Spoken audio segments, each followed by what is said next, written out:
That's more like it. Back in the saddle. So new and improved. 3.0. It's the Eternal Baseball Podcast. We appreciate you finding us again or for the first time on our tricked out new YouTube handle. Yes. Yeah, we're all business now. Oh yeah, instead of being like 60 random characters, it's just two random characters. We're in double or triple A. We've made our way up. We're working our way up. And we are at Eternal Baseball on YouTube, and that's probably where you're finding us right now. So again, thanks for joining us. It's our third season of Eternal Baseball, our 55th podcast. Wow, getting up there. Pretty impressive. We'll be triple digits before you know it. If you're new to Eternal Baseball, it's the pitch is pretty simple. It's every player of all time in baseball with their best 3 consecutive seasons averaged. So we find them at their statistical peak, and then they're put together on the 30 current major league franchises, as well as the returning Montreal Expos and our own creation, the Birmingham Knights, which features the greatest players in the history of the Negro Leagues. And every season, every player's stats are randomized up to 30% up or down by the computer program. We got no control over it. We can't even see it or alter it. So every season's a little different. Season 1, the San Francisco Giants kind of ran away with everything. And then last season was more competitive, but the New York Yankees won the title. And we're back now here for season 3. So we started opening day was on Tuesday. So we have, 5 games under our belts. And our season, they're all 3-game sets. So teams play Tuesday, Wednesday, Thursday. Then on Fridays, our free Eternal Baseball newsletter goes out. You can sign up for that at eternalbaseball.com. And then we have the Friday games, the Saturday games, or Friday, no games, sorry, Saturday games, Sunday games. And then tonight on the Eternal Baseball Podcast, we play the first game of the Monday schedule live. And we try to choose the best, most interesting matchup that's available. But we also try to get every team involved before the end of the year. So for tonight, it's the St. Louis Cardinals at the San Francisco Giants. It's Carl Hubble for the Giants and somebody for the Cardinals. I'll find it. But we're excited to be back. And we always, when we started, we found that there really wasn't enough time to jam 2 full seasons into a calendar year. And that's smart because it's honestly, it's a lot of work for the 2 of us. And we really think that the best place for Eternal Baseball is right when Major League Baseball wraps up. So we will get you through the long off season, just like last season.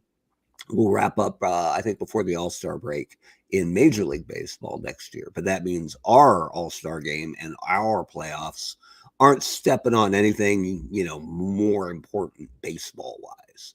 So we like our cadence like this. So November is a great time for opening day, and we're happy to have you either starting new or welcoming you back here to Eternal Baseball. Here we go. I love it. And Brent is honoring the occasion with a little yes, it's November, so I'm giving it the old college try. So good stuff. Yeah, you putting the Mo in Movember, that's for sure. Yeah, and maybe another couple weeks, maybe put a little Raleigh finger action going. I don't know. We'll see how it goes. You twirl that, you'll be we'll see if I'm still married, but yeah, you'll be big time.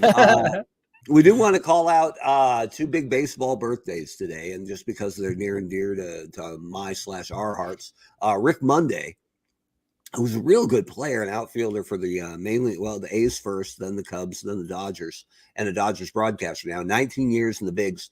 A couple cool things about Rick Monday. He was the first ever draft pick ever in Major League Baseball. The number 1 pick in the first round of the very first actual draft, which I think was in 65. So Rick Monday, who went to where? Arizona State. Yeah, that's what we're talking about. But he also had an I was messed that up. Yeah, he had an ROTC commitment too. So he was a reserve, served in the Marine Corps Reserve for 6 years around his minor league career. Wow, so well done. He was a Marine as well. And he's best known for an incident in Dodger Stadium when 2 protesters ran onto the field and tried to burn an American flag on the field. And Well, that background makes much more sense now. Yeah. He was not having any of that. Yeah. Right. And we don't ever get too political on this show, but try to burn a flag in front of a Marine. And if they just take your flag, you probably got off easy. So yes, that's a blessing. So Monday rushes in. He was a Cub at the time, snagged the flag, gave it to a Dodger. And the next time up to bat that game, they put on the scoreboard, Rick Monday, you made a great play, which is pretty cool for a visiting player. And then the next time the Dodgers were in Chicago, they presented him with the actual flag that he had saved from being burned. Hey, so Rick cool. Monday, you made a great play. Sun Devil, Marine, Patriot, Athletic, Cub, Dodger as well. Happy birthday. And then another baseball legend, Richie Aguirre, right? Yes. From Bend High Lava Bear. So one of the best players ever at our high school and a hands down teammate and contemporary of Brent Rotundi. So somewhere, if you're ranking those Lava Bears by their baseball talent, it's Richie, Brent, and no. I'm way below that. I think you could probably split it up equidistant 3 ways because I tapped out as a 5th grader. But the love is pure. So if I didn't love the game, we wouldn't be here doing the Eternal Baseball podcast for the 55th time. We got some comments. Let's go. Yeah. Well, the Irizaris are good friends of mine. They're usually around. They want to see you go full Hrabowski. Oh, yeah. Hold on. I can do this. Yeah. Yeah. Maybe. Yeah. I don't know. He's a proud member of the Eternal Baseball Cardinals. So maybe we'll see him tonight. Who knows? And then our friend, I think it's TD Groppy online, but Tino Groppy is our die-hard Tiger fan. And so we've gotten more lineup and rotation suggestions from Mr. Groppy than the rest of the Tiger fans combined. So if you don't like what's going on with the Tigers, it ain't our fault. It's probably him. Go knock on his door. Use your voice. Yeah, and that's something we point out at our homepage, eternalbaseball.com. We have team-specific message boards. So if you don't want to associate with the riffraff that root for the wrong teams, no problem. Your favorite team is represented there. And if you think we got something wrong, let us know. We are still adding players that we missed. And there's not a lot of player movement in Eternal Baseball because it takes a while for guys to change teams. A good example, I think this is the last season, this season 3, that Manny Machado will be an Oriole. That's how long it takes some guys to change teams because he has to be more Padre than Oriole before he changes teams on in our game. Like Aroldis Chapman moved to the Yankees for season 3, but he hasn't been a Red in ages, but it took forever for him to be more Yankee than Red. And so now he wears the pinstripes at a time when Yankee fans don't want him anymore. Right. So, well, yeah, you get what you get, I guess. But a good example, a Yankee guy brought up today, Spud Chandler, who had a real good career, but only like 9 years. Now, 9 years in the bigs is still, ridiculous. But against, the all-time legends, sometimes guys like that don't immediately pop on our radar. But you only need 3 great seasons to average. So guys who were fantastic but didn't last long can still find a home on an Eternal Baseball roster. So Spud Chandler just got added to the Yankees today. So if we're missing somebody, or if you notice because the stats are a little bit randomized each year, not randomized, but altered up or down, just like the ebb and flow of real ball. If you notice, Reggie Smith is killing it for the Dodgers and you want to play him over Gil Hodges for a while. Now, normally you'd say that's ludicrous, right? But just like real ball, man, if a guy starts the season 7 for 10, probably going to play that out a little bit, right? It'll probably slow down. Nobody's hit 700 in a long time, but just like real baseball, you want to see that. Or consequently, see a guy who's struggling. Last year, it was Hank Greenberg for the Tigers, was hitting 180 at the All-Star break. And we went, you know what?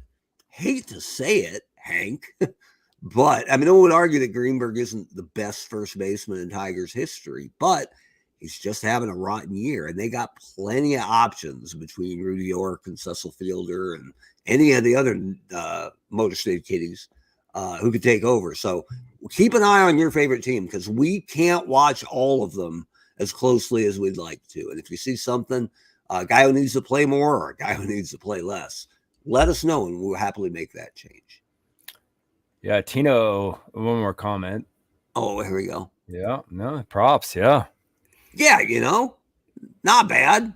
Not bad. If they fire you, it's Matt Millen, which probably won't work out in Detroit. But let me pop up what we do every week here. Let me share my screen. Again, this is all coming back to us now. Share screen, share audio. That was a problem long ago. All right, so this will get more interesting as the season goes on, right? So, but this is where we keep track of kind of the ebb and flow of the season. So it's every team, all 32, their overall record, which right now balances, matches their week one record. And then we highlight in bright gold the teams that had really strong weeks. And then in pink, the teams who maybe were a little soft this week. This week was only 5 games. Normally it'll be 6. But you see your strength right now, the Atlanta Braves, Chicago Cubs, the Guardians. Last year, we were careful just to call them Cleveland because it was a transition year. I get it. But the Guardians now. And they had a real nice MLB season. So yeah, they did. So let's go Guardians. The Angels and Dodgers, who have both been kind of disappointing franchises in both of our first 2 seasons, they're off to real good starts, as are the Giants, who are always good.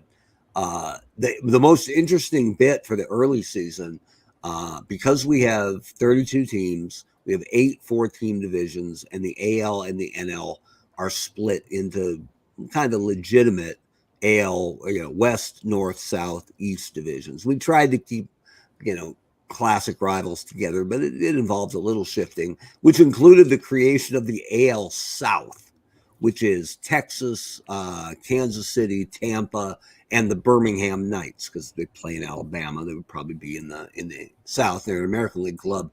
And they're, terrifyingly good. Because if you look at the teams here, the teams that tend to do well, not always the best, but usually are at least dangerous, are the teams with a lot of history. Because if you're pulling from 100 years of history, probably going to have more good talent to pull from. Whereas teams that are expansion teams, and when I say expansion, I'm even talking about like Houston and Kansas City and Toronto.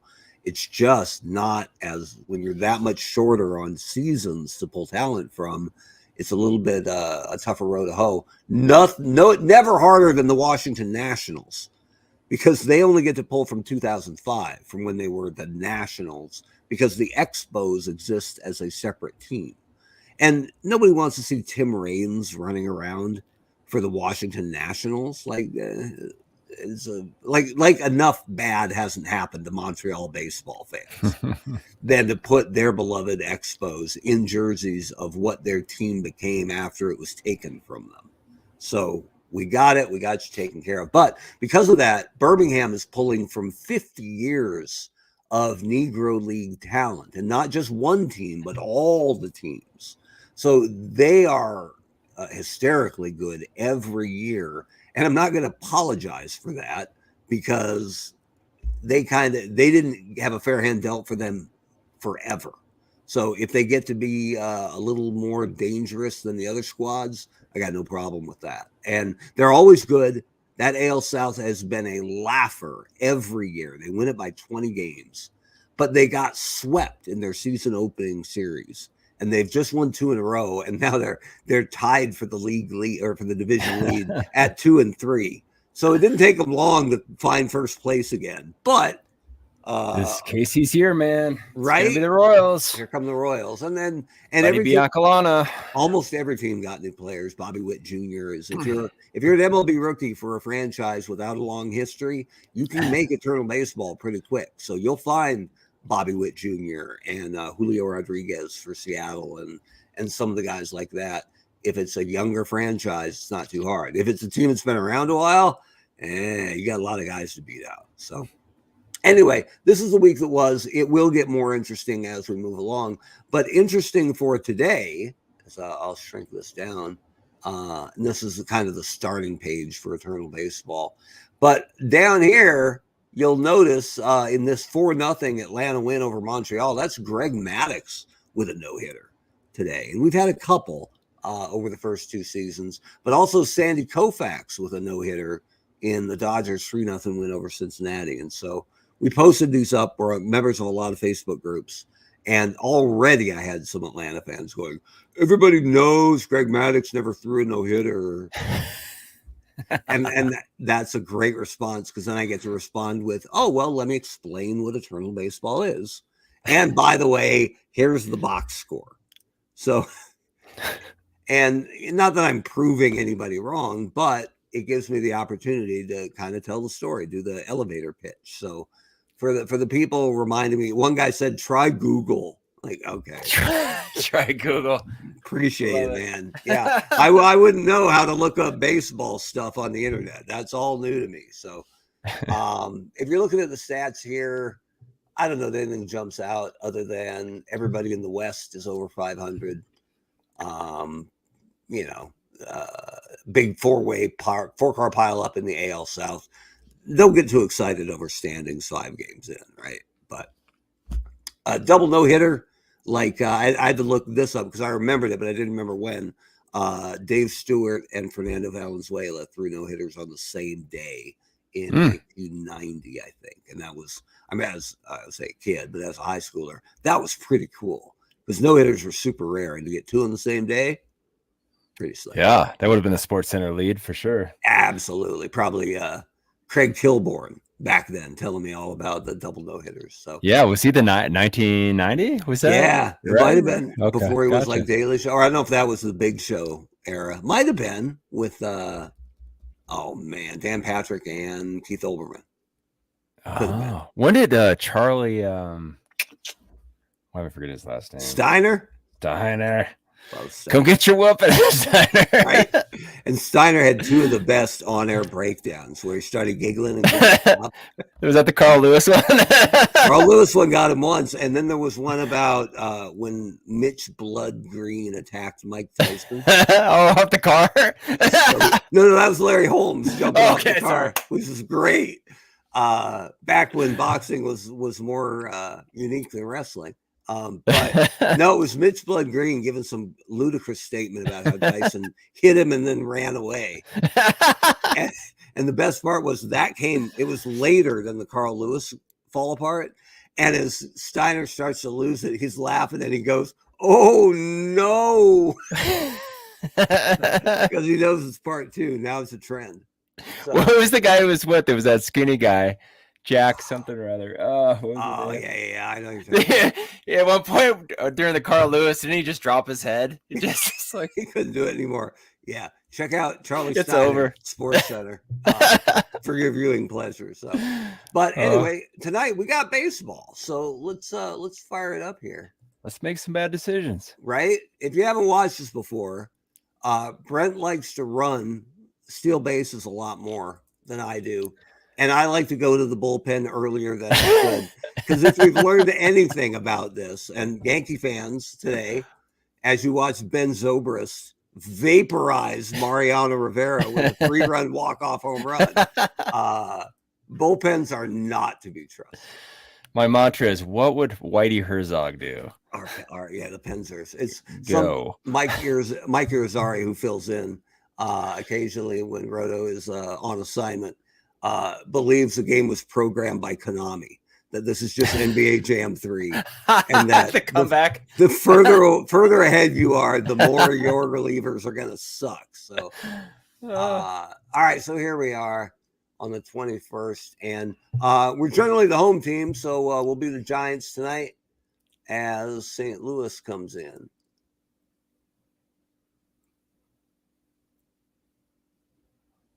And human and computer, make sure I got my player displays right. I think we're good.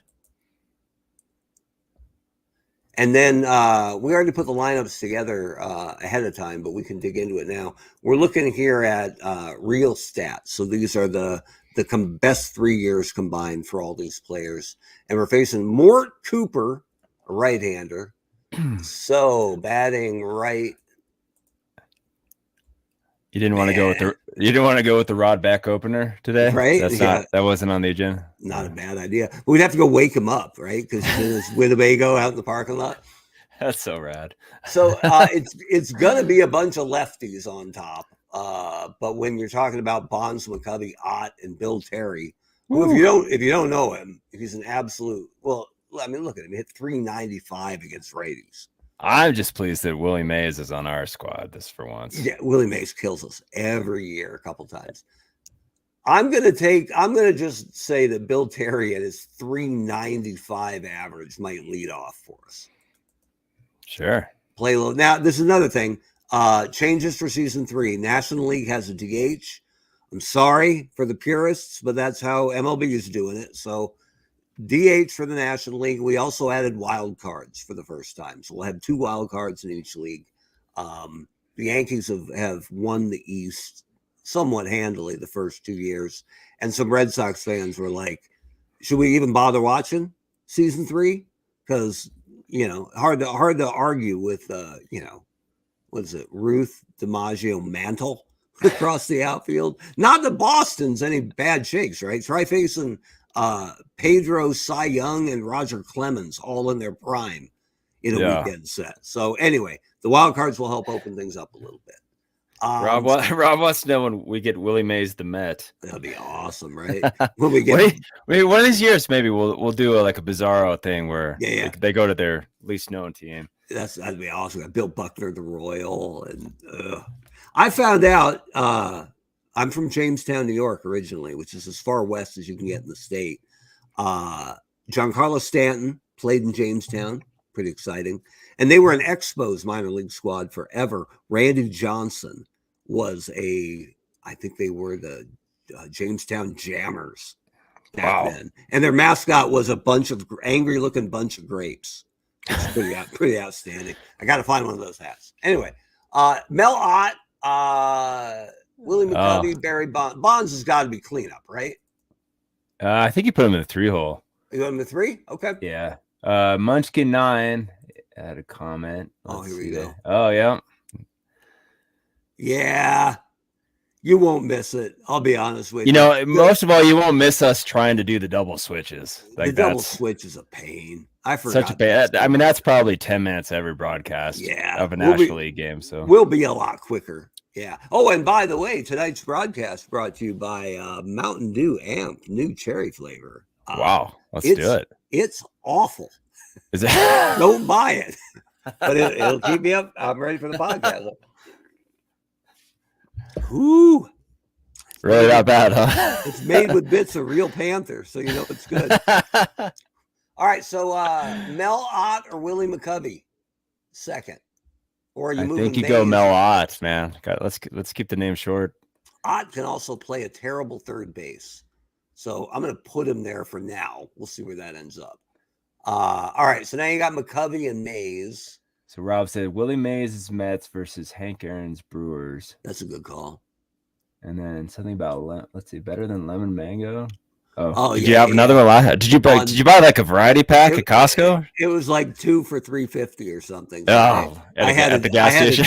Exactly. I had a different flavor Friday night on our G.I. Joe podcast, and it was just as bad.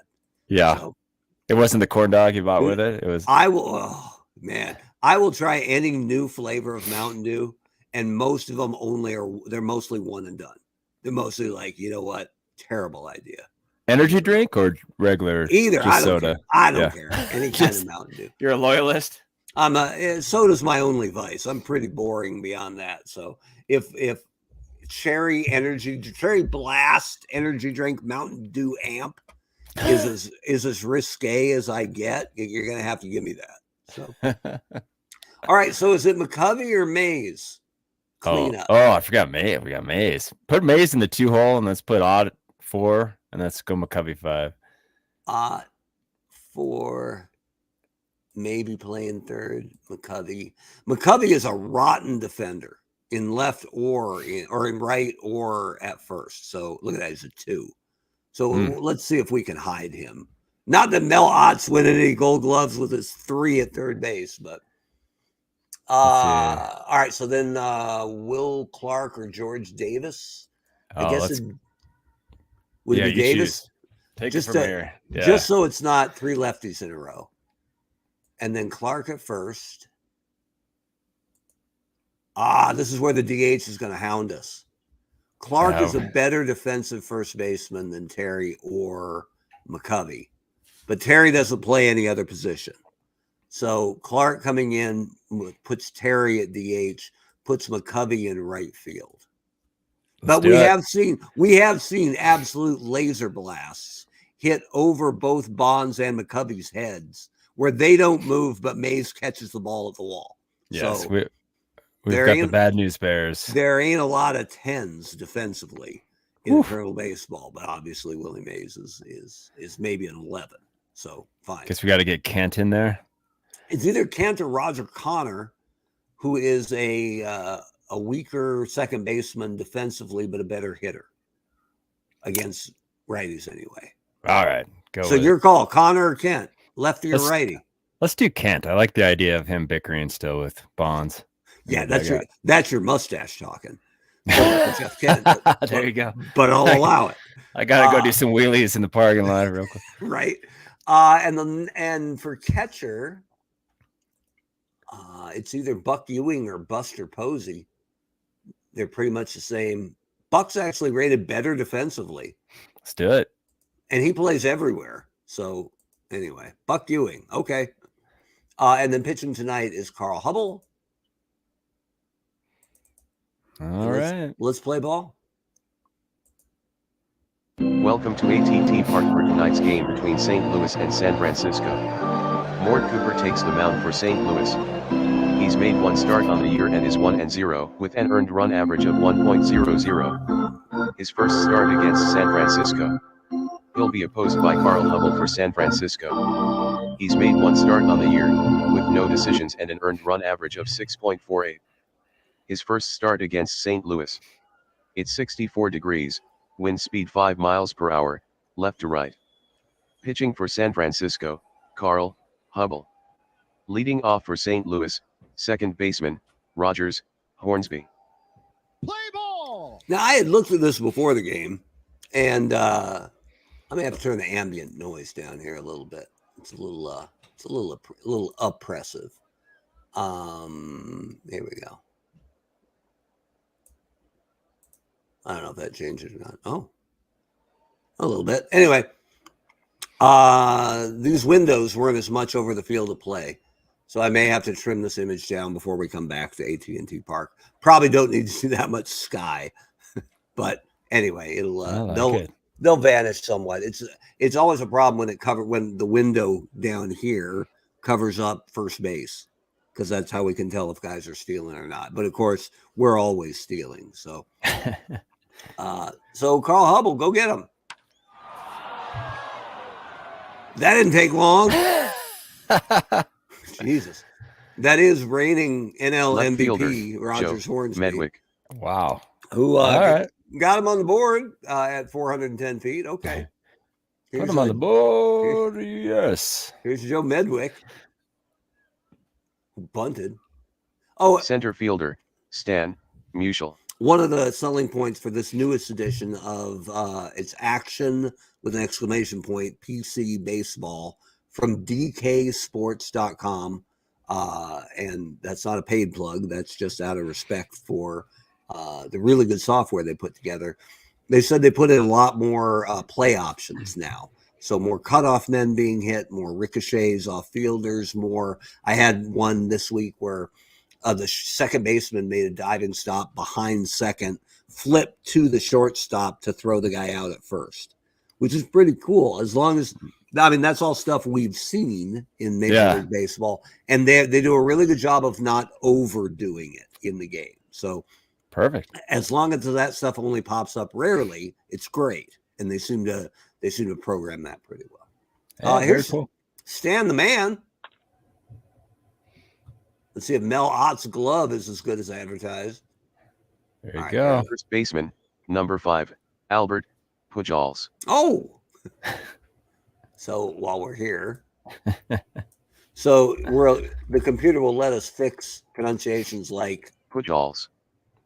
and so if you make it Pujols. Pool hall. pool halls. Wait a minute. This guy, he flies around the country Pool with his own halls. stick. Pool halls. Yeah. Pujols. Billiard room. Pool halls. It'll do for now. Hey, Mike's in the house. Oh, now we're talking about it. He just wants to see the Shawnometer. Friend of the program and occasional co-host. All right, so let's go, Albert. Man, we're in trouble already, Brent. Designated hitter. Chick Hafey. Chick Hafey. This is the only picture I could find of him without glasses. 4 glasses a lot. But he's off to a tremendous start. 3 homers, 8 RBIs in the first 4 games or 5 games. They're awful glasses too. They're like those really tiny, like villain specs. Like He's the mafia accountant. San Francisco. Designated hitter. Number 3, Bill Terry. Let's go, Bill Terry. Ooh. I had a center fielder, Willie Mays. I had a Cardinal fan take me to task for Frankie Frisch at shortstop because nobody could play short other than Ozzie Smith for the Cardinals ever. And I'm like, Frisch's bat is much better, and he's a 7 defensively. Ozzie is a 10, of course. Frisch is just a much better hitter in general and much better against lefties. And so in the way the Cardinals are set up, Frisch starts against lefties, Ozzie starts against righties. And that's 70% of the time it's Ozzie Smith out there. So dig it. It's a platoon. It should make sense. But like I told him, if Frisch is slow or if Ozzie's raking, let me know. Because we're more than happy to tweak a lineup if it makes sense. Man, I'm going to have to take a mental health break with all this mustache talk. Right? Sheesh. Telling you. Hey, we got Left Willie. fielder, Barry Bonds. I got no idea what Willie's steal percentage is. Oh, wait, there he is. See him down here? Peeking out between the windows. Doesn't do us any good. I think you send him. Straight steal or hit and run? No, let's let Bonds hit, and then we'll send him next. All right, fair enough. So remember, this is prime time rocket fuel, Barry Bonds. So I want to see something here. Also, by the way, This is like Sun Devil, just 1,300 OPS. Barry right? Yeah.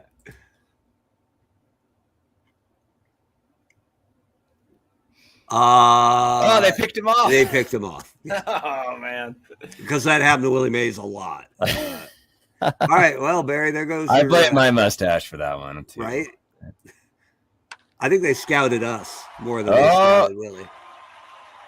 Well, we're not getting that one past Jack Clark. And Boyer. It's funny because you can hit it right at Jack Clark's face, and it's still a ball in the gap. So, I'm sorry, you froze for a sec. What'd you say? you can hit the ball right at Jack Clark's face, and it's still a ball in the gap. Because he gives Michael Strahan a run for his money. He's got 2 steps either direction. Yeah, you can punch him in the mouth and miss both teeth. Here's Ken Boyer, totally underrated player. Look him up, kids. And right after I pub him up. Oh, it makes you stance. Woo. Go get him, Ken. I told you that Ken Boyer could play. Right The fielder. Sid Bream throw. Poor Clark. play. Yeah, I'm kind of surprised he didn't score on that. But see, look at Jack Clark here, man. Yeah. It looked like someone knocked his middle tooth out. Strike 3. Catcher, number 4, Yadier Molina. Hey, and now, Eternal Baseball, your exclusive home for Yadi Molina. Right? There you go. We're just getting more expansive every year. Yeah, anything hit towards Willie is a dying prayer. Shortstop, Frankie Frisch. All right, Frankie.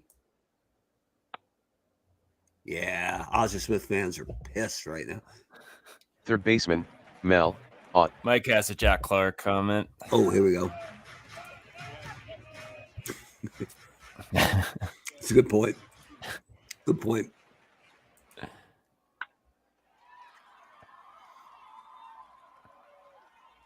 He's all over that. Right fielder, number 44, Willie McCovey.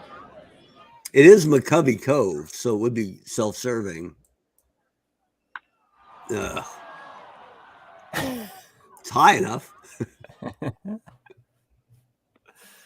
Shortstop, George Davis. All right, George. All right, we're gonna get no hit, right? Maybe. Strike three. Maybe. Wouldn't be 3 in one day, though, because this is Monday for Monday's schedule. Gotcha. Whew. Here's Rogers Hornsby, defending MVP. Joe Medwick. See him cut in front of Bonds to get that ball. Man, godson, you're kind of slow. I'm 40 years older than you. What the hell?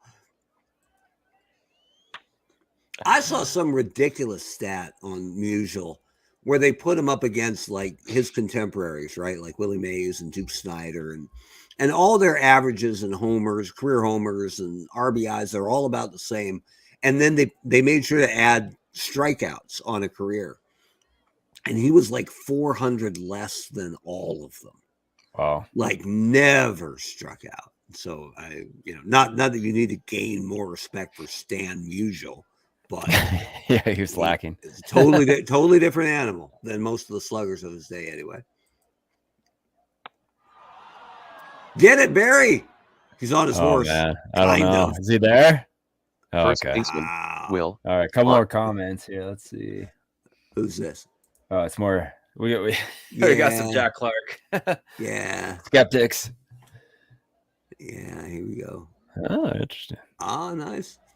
I didn't know this. I need to look up. I didn't read the whole article, but there's a story about the Frisch Five, and that he was, I think, when he was in the Hall of Fame, he was head of one of the first veterans committees, and he lobbied hard for 5 guys who made it in, all of which were completely borderline cases and contemporaries or former teammates of him. So there's a story about the Frisch Five being the first lowering of the bar in Cooperstown, well before Harold Baines. No offense, White Sox fan. It's hard to fault him too much if he's taking care of his teammates. He take care of his boys, I guess. Will Clark steps in. Real sunny personality. Agreeable Will Clark, is that word? Oh, poor play by Frankie Frisch. Second baseman, You're gonna hear about that. Oops. Jeff ruled a hit though, not an error. So all right. Here's your boy, Jeff Kent.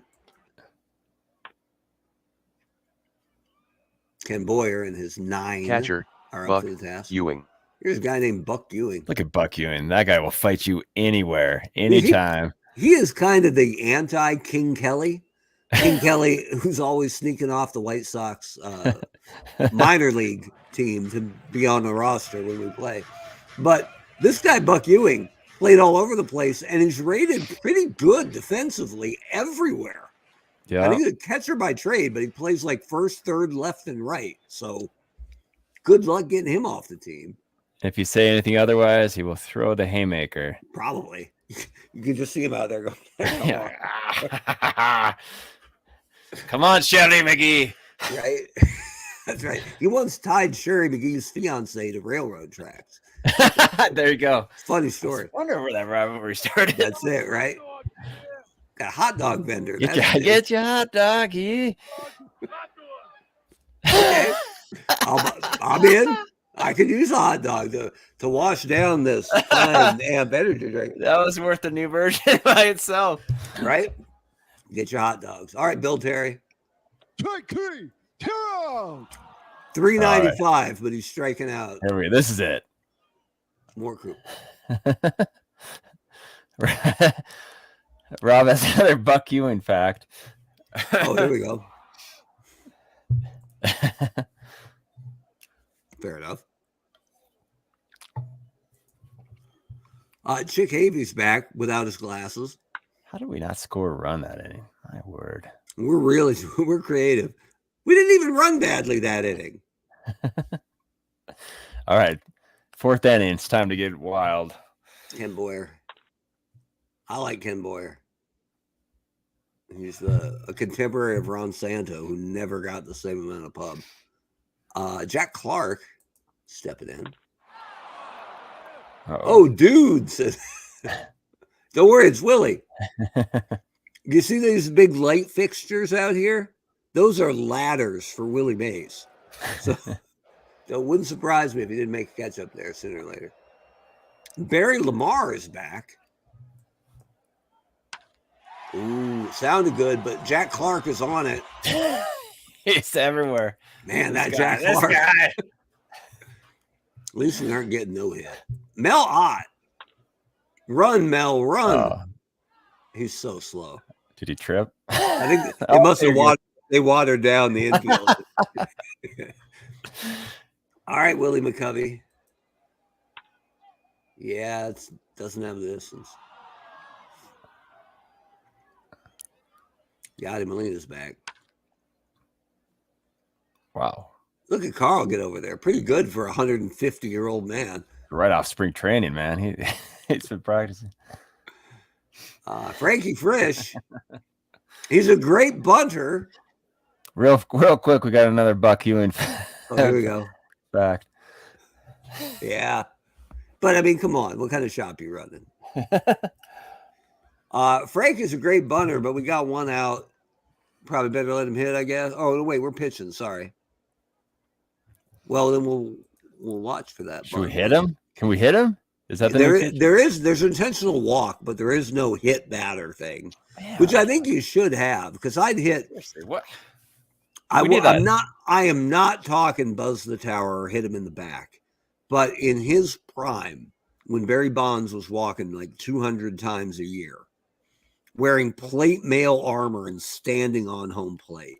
Yeah, I was shocked that more pitchers didn't just bounce a light curveball off that elbow first pitch, as if to say, just go, right? Like throw a fastball like 12 inches in front of his front foot.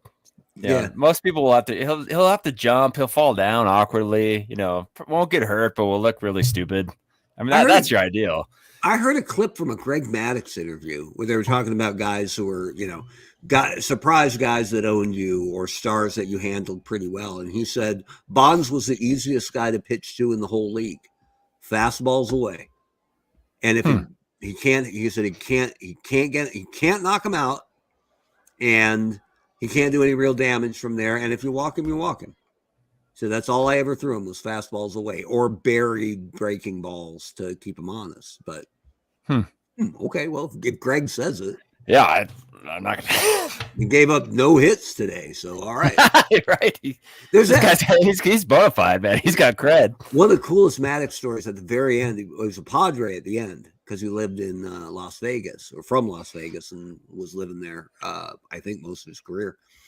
And some contemporary, some other pitcher called him up and said, "Hey, what's up, Greg?" And he's like, "I'm playing out the string. This will be my last year." And they're like, "You've walked 999 guys." And he's like all told? It's like, yeah, all told, big leagues. Does that include playoffs? No. Okay. So 999 regular season walks. And he said, pardon his French, I'll be if I walk 1,000 guys in my career. And over his last 9 starts, because the Padres are totally out of it, he walked nobody over his last 9 starts. Now, I'm sure he gave up some homers he probably shouldn't have, and, maybe gave up some base hits by refusing to abandon the plate. But with 9 starts left, he's like, forget that, man. If you look him up right now, career walks, Greg Maddux, 999. Love Pretty it. cool. All right, Frankie. Yeah. The Ozzie Smith fan club. Oh, he's meat. Is tuning up their Microsoft Word right now to send me an actual letter. Comic Sans. Yep. Hornsby's still a beast. Man, this guy's killing us. Yeah. Oh, that's the mustache wax thing again. Seems legit. Okay, Joe Medwick. Mel Ott's pretty spry over there for a 3. He's handling his business today. Apparently, Mr. Davis is a fantastic bunter because Pujols and Boyer are both in. But you want to drop a bunt down with the corners in already, or swing away? Let's swing away. Maybe we'll kill Albert Pujols. Oh yeah, get some. Oh. Medwick. Wow. No luck so far. Will Clark. Agreeable Will Jack Clark. That's some Clark on Clark violence right there. I'll dig it. I didn't even realize. And I know someone pointed this out before, but we got Clark and Kent batting back to back. That's pretty super. Just saying. Jeff Kent. Yeah, we're getting worked by Mort Cooper. Yeah. He won his first start. He's their number 2 starter. So it goes Bob Gibson, Mort Cooper, and then, I don't know, John Tudor. I would not have guessed that. I would have guessed. There's a guy named Carpenter. Slim Salee. That's pretty awesome. He's in there.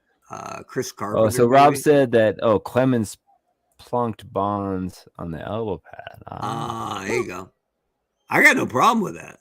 Gotcha. I'm not saying hit him in the back or in the head or start something, but that's what that armor's for, right? To protect you. So, bink, fine. That was big armor too. That was that was ridiculous. That was like 6 inches off his. Yeah, that was ridiculous. All right, where are we at? Albert testing Bonds' arm. Outrageous. Spoiler alert. It sucks. Somewhere out there, Sid Bream's telling his great-great-grandchildren, let me tell you about a time. Here's Chick Hayfeet. It's like Chariots of Fire music in the background. Just somebody should do that. Absolutely. Chick Hayfeet gives it a ride. Willie McCovey with his glove of stone is under it. He's going for third. Oh, you don't run a McCovey. Get him. Mike's got some, more Cooper updates. Beetle Bailey, man, that was a really awful comic strip. Let's be honest. It's pretty bad. That was one of the few that the Ben Bulletin actually ran daily. Yeah, much to our dismay. And the family circus. Family circus. Ken Boyer, who I like, steps in. I don't like him anymore. George Davis with a great play. Here's my man, Buck Ewing. Look, he just looks like an SOB. Look at that guy. Starting to get late early. But he's our SOB. Get out. Foul ball. Like they tried to give him a hat with a logo on it, and he was just not having it. Right. I did. Nobody noticed it. In the preview or the week game 1 story, I wrote little 3-paragraph stories for every game back from my sports writing days. Again, that's Arizona State education for you. I photoshopped the Twins logo onto Walter Johnson's hat because he was a Washington senator and they became the Twins. So I just put the TC on his hat and made it all black and white and threw it up there, and nobody said boo. Because we have had Twins fans go, hey, we don't want any Washington Senators on this squad. And I'm like, cool, because you've got one of the 5 greatest starting pitchers of all time. So if you don't want Walter Johnson in his prime, I'm sure 31 other teams will take him, right? So careful what you wish. We'll have a lottery. Yeah, none of those Senators. Oh, like Harmon Killebrew then, who started in Washington anyway. Buck Ewing. Oh. No, I don't think so. That Medwick. Rod's got another Buck Ewing one. I like this one. Right. He does look like a Pinkerton. But then they grow your mustaches in honor of him. Bill Hot Dog Terry steps in. And we're only down 1. We can't lose this one. Feels like we're down 5 or 6. Doesn't it? All right. What? Oh. Probably too early for a pinch runner, but let's just see our options here. Man, we Bobby. could use, I'm just saying we could use John Ward and his 70 John Ward, where stolen are ya? bases. Man, Down in Fresno. Bobby Bonds not bad at 38. Roger Connors 20, but it's the sixth inning and it's our catcher, so probably not. Yeah. If we put him in, and then I'm not saying that it's even feasible that Buster Posey might break a leg, legit, but stranger things have been known to happen. So. Mike's got another update from. Oh, this is good.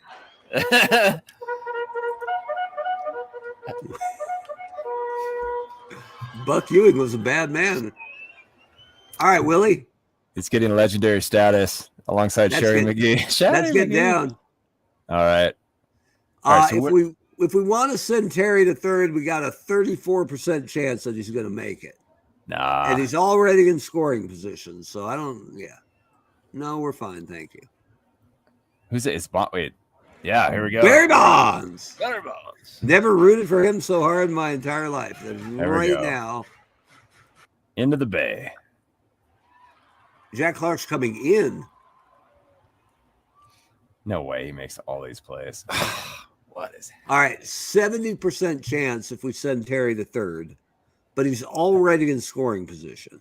But then we have William Mays in scoring position. We don't know. We don't know that Mays is going to go too. I think it'll give us the option once we decide on Terry. If Terry goes, it'll ask us if we want to send Mays to second. I don't know. Are you feeling it? No, because we got the cleanup guy coming up next. This is the worst. I'm logging off, Weber. I'm logging off. Right? I'm not sending him to third. Fine. We don't even steal when it's 70%. Well, you do.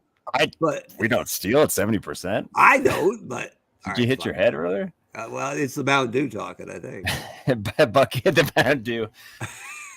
All this Buck Ewing and Mountain Dew talk. It's a good point. Mel Ott, baby. Oh! Okay, lost him. Here's Jack Clark to mock us. He's going to hit a homer. He's due. Jack Clark. Oh, Jesus. I think he just went way deep. I was about to make a joke in the middle of his 373-foot blast. That's his first home. It hurts. Carl Hubble. 80 pitches. He's pitched well. Yeah, he really hasn't been a problem. Yeah, keep it going. Oh, yeah. Does he have anything hit the left? I think is gone because Bonds doesn't move regardless. Mike's like, it's burger time, right? You can almost hear the video game music. Yeah, and another good point, actually. Yeah, this game cheats frequently, rarely in our advantage. All right, so it's Frankie Frisch. So the only thing to think here is we got when the lineup turns over. When we get to Pujols, we got 5 straight righties. So we might want to have a righty come in at that point. And sounds good. If we're the Giants, that's Romo's the closer. So that's Beck, Minton, and Jeff Brantley, the Cowboy. If you don't think we're getting Rod Beck in this game, I'm all right with that. I'm all right with Rod Beck. As we turn it around, but let's see if Hubble can get us. Speaking of burger time, terrible game, by the way. Oh, Frankie Frisch. Wait, you didn't like Burger King or Burger Time the game? Yeah, you needed more pepper shakers. They were too light on the pepper shakers. That was a good game. Frankie Frisch. I guess it was just it was no Galaga, but it was pretty good. If you could get 2 of the little burger guys next to each other for the double ship attack, now we're talking. So Frankie Frisch with a garbage bunt. I'm gonna try to pick him off, even though I can't see him. Did you get it? No, but I let him know we're thinking about him.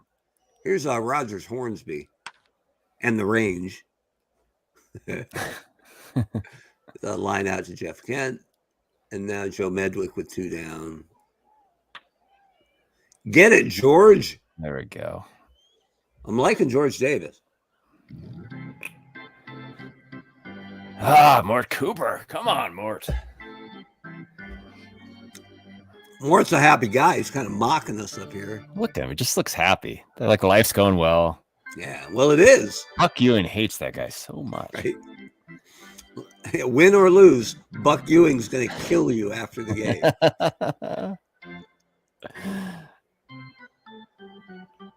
Oh, it's a push.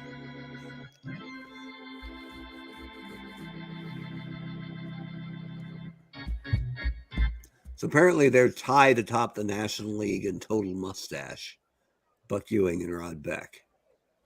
So Willie McCovey steps in. Ooh, there we go. A little one hopper.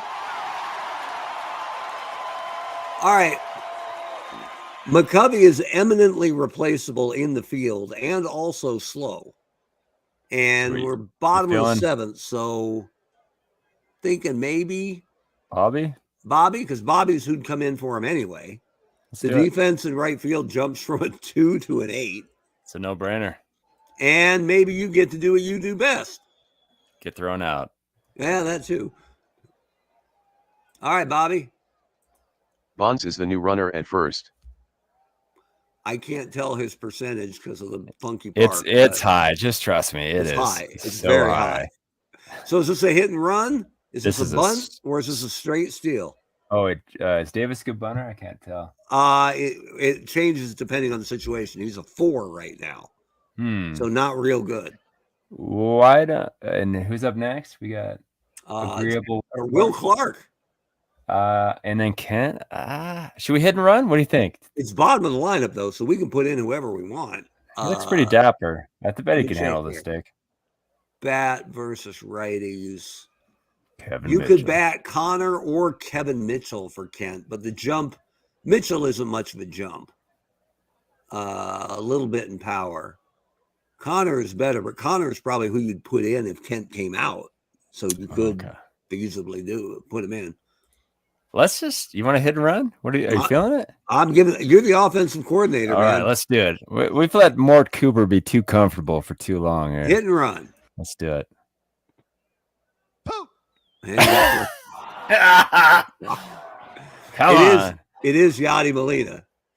And now George Davis's bunt rating went way up to 10. Are you serious? Yep. In this situation, without a runner on, he's a much better bunter. Where am I looking at this? Over here, right next to his name, says bunt 10. Oh, okay, gotcha.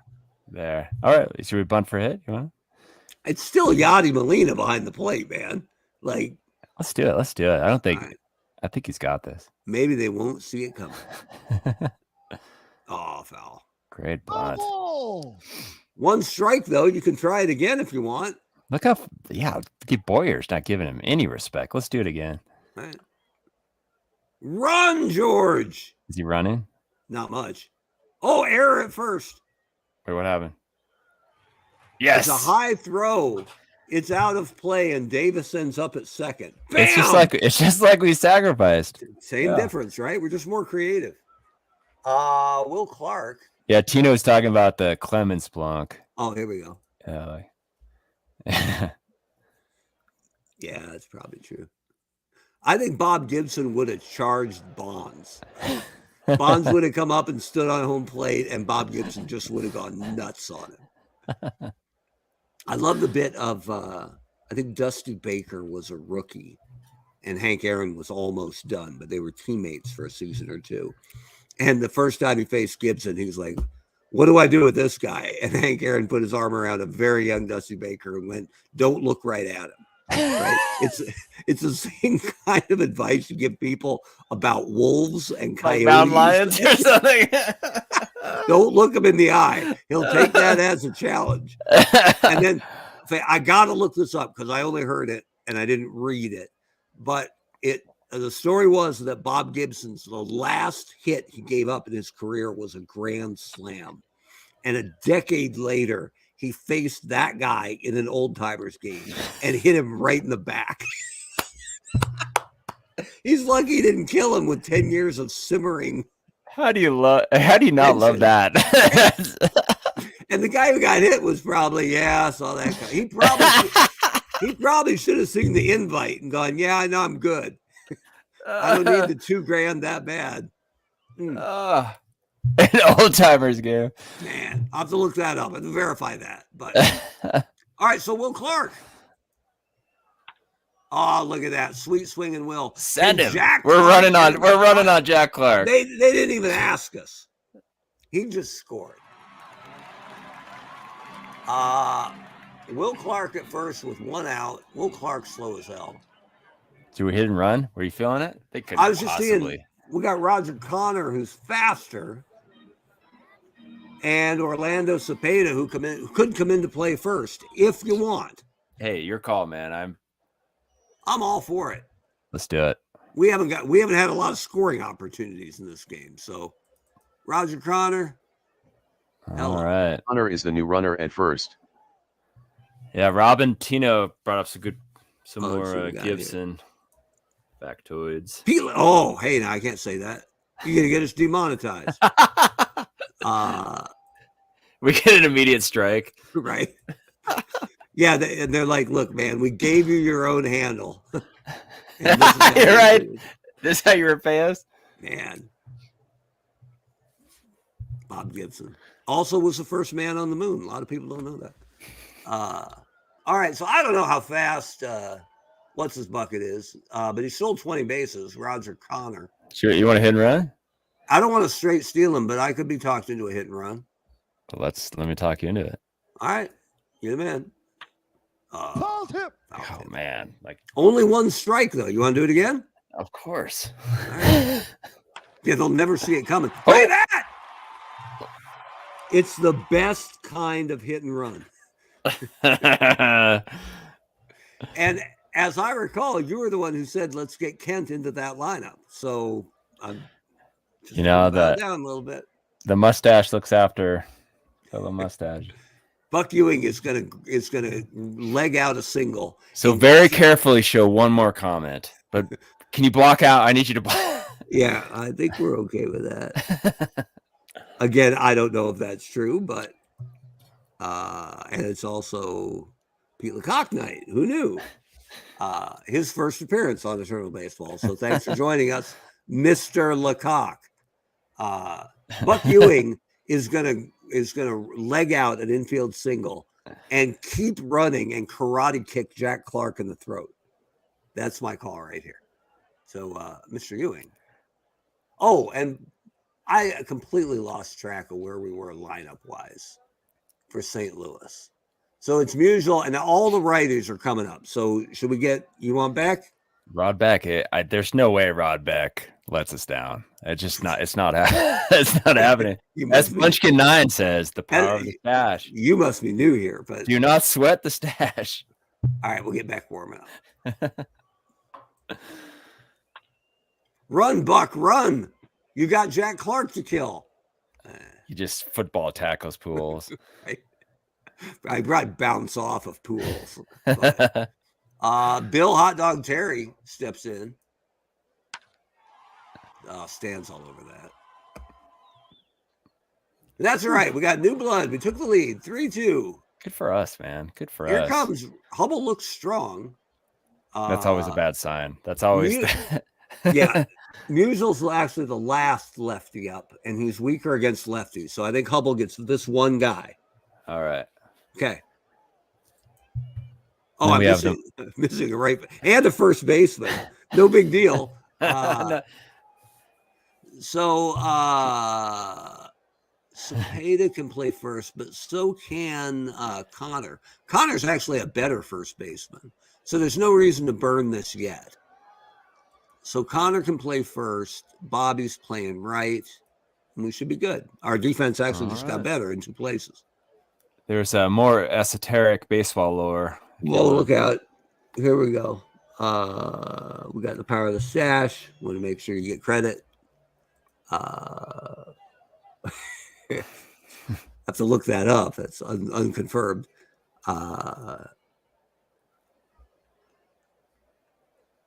Again, this could all be hearsay. Someone might say he created Mechagodzilla after retiring, and I wouldn't know for sure. I don't know much Hollywood lore, but we'll definitely take your word for it. So Pete Lecoq killed Aquaman and the Submariner, and now rules with an iron fist. The Submariner. Yeah. Oh, too soon, right? Spoiler. But all right. So Hubble gets one batter. Unfortunately for him, it's Stan Musial. Get it, Buck. Yeah, Tino had one more thing. I don't think the link came through, but we definitely take your word for it. I believe you. I'm just saying. We don't do a lot of fact checking, and we're running late. It's not our strong point. No, not our thing. It's not the fact checking hour, and we're running late, so we got to go. So now here comes Mr. Beck. Oh, this is going to be a disaster. This is going to be an absolute train wreck. I mean, what could go wrong? Look at him. All right, just because Lord, I see this train wreck coming, I'm going to start warming up Brantley right now. All right, I'm Not that I don't trust. For good luck, I'm going to go to my lucky mustache twirls. Right? Here we go. Come on, Rod. Hasn't failed us yet. Come on, Roderick. Get it, George. Oh, it's Ott. Oh dear. Oh, it's Pujols. Thank Lord. Yeah, not real fast. Whew. Chick Hafey steps in. Man, I think that needs his glasses. Mel Ott. Dude, charge it. Flashing that leather. Oh. You know, I don't think he's ever made it. We've had him at third all 3 seasons, and I don't think he's let us down once. I don't think we've ever had an issue because there isn't a real dynamite option at third for the Giants defensively. Because it's not him, it's Kevin Mitchell. Kevin Mitchell also qualifies as a shortstop, barely. And when I say qualifies as a shortstop, I mean Gary Sheffield level of shortstop. Willie Mays steps in. Strike three. Wow. Mort Cooper, man. Who is this guy? Right? Oh, no. Looks like Jack Clark's all over it. Jack Clark won like 9, 10, 12 gold gloves last I recall. And no, please don't fact check that either. Right? Barry Bonds is going, that guy's got a lot of range. Right? By comparison. What an arm. Mel Ott, who's really only here for his glove, not his 500 career homers. It's just the easy syllables. That's really why we play him. Look at Mel Ott getting it done. Send him. Right now, right? Take a second. You're good. Right fielder, Bobby Bonds. Bobby Bonds. Strike three. All right. Beck's still strong. He only threw 5 pitches, so. But it is the 9th, and Sergio Romo's normally the closer. But you choose, man. I would ride it out with Rod Beck just because he hasn't given up a hit yet. So you're a little more risk averse than I am. Well, I'm gonna get Romo ready. Okay. I should have already apologized for that, Giant fans, but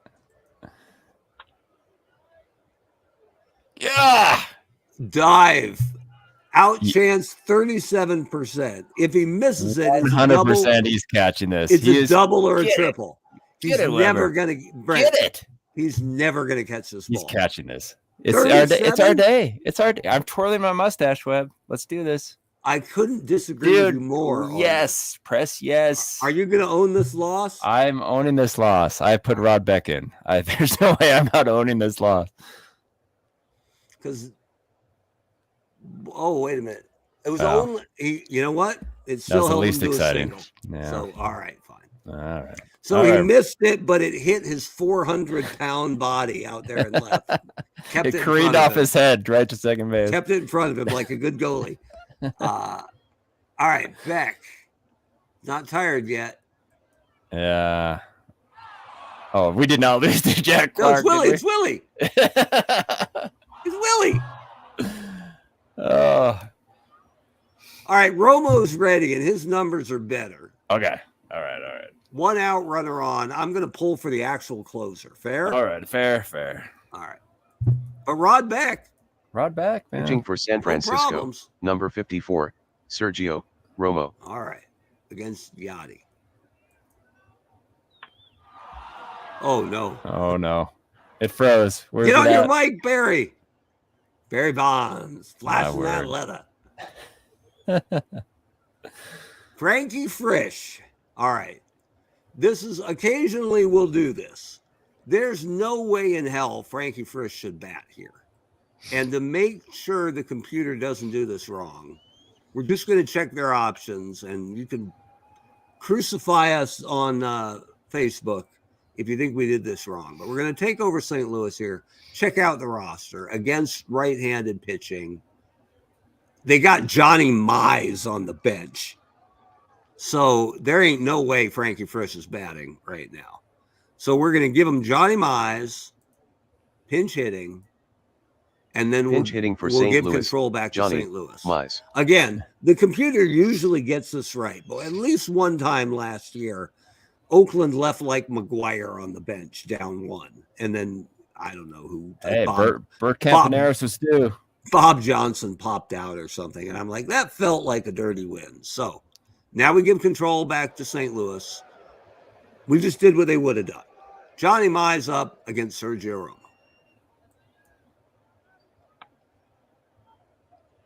Oh, Roger Connor. Can't come up with it clean.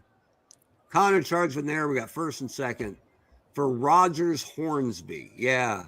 Dude, what was Brian Wilson's facial hair? I can't remember. Oh, the ZZ Top, man. Like he had. Right. Yeah. I have to check. He's not on their roster, but it's hard to make the Giants. Yeah. But he was one of those guys that didn't have a fantastic career, but man, did he have a peak, right? Yeah. So we'll take a look. All right. Rogers Hornsby steps in to murder us in our sleep. We got this. Ball 4. All right. Who's up? Joe Medwick. Oh, we got him. Romo's good. Brantley's ready, but Romo's fine. I think you got to ride the closer. I think so. This is it. Oh, Buck Ewing says, get him. I'll knife him. You pitch him inside. What did he do?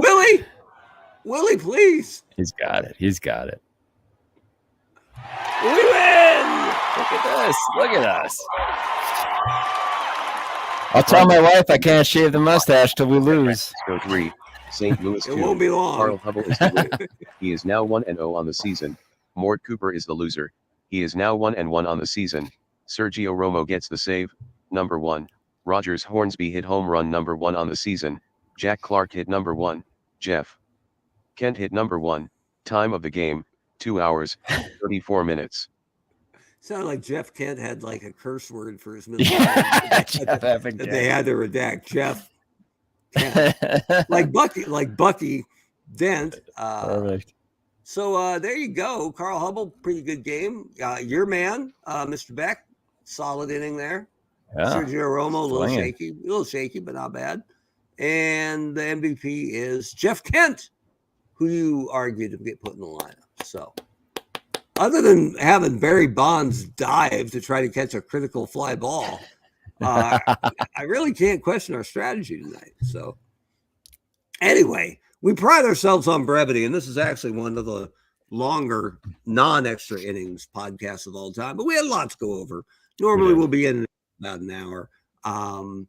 So like we said, Eternal Baseball, lots of ways to connect with us. You can check us out on Facebook, on our homepage at eternalbaseball.com. We're on Twitter. You can sign up at eternalbaseball.com for our Friday newsletter, which is totally free with exclusive content. And again, the teams play games Monday, or what is it? It's Tuesday, Wednesday, Thursday, day off Friday, and then Saturday, Sunday, Monday. So we'll have the Monday games up right after I sim them, which I'll be doing next off the air. So again, we hope you've enjoyed it. We hope you come back, tell your friends, share the links. Yeah, I love the comments. That always makes it so much more fun. So thanks for joining us. We've always said it's an interactive show if you do your part. It's interesting. Yeah, so, all the factoids. We didn't know we were going to Pete Lecoq so often. But anyway, good show tonight. We appreciate you being with us for season 3 of Eternal Baseball, and we will see you again next week, Sunday nights, 6:00 Pacific, 9:00 Eastern. We'll see you next week on the Eternal Baseball Podcast. Thanks, everyone.